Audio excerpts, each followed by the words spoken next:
Okay, this is for anybody curious about the Samson G-Track Pro fitting in the SP04 mount. Now, they're really not supposed to be compatible. This one is very much advertised for just the G-Track and not the G-Track Pro.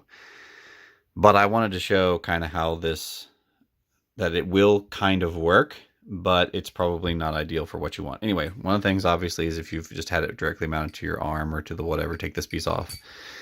Then this piece here, people think that the lip is what won't fit over this thing. No, this is upside down. Let me flip it over. This is the kind of lip that they're worried it's not going to be able to fit around. So what I can do, since I'm trying to hold this camera, is I'll just flip this guy upside down. Take this, flip it upside down like this. And I prefer it to be mounted kind of this way. This is the back. This is the piece I've just got a adapter plugged into, and then that's the front, and then this is the side. So if you take this on here,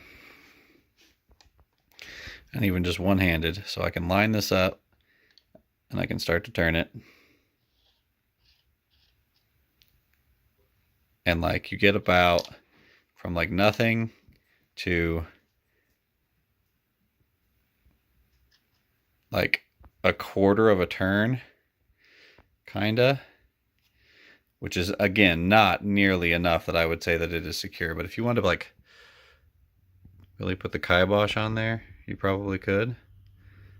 But it does technically mount. So there you go. Hope that tells you something.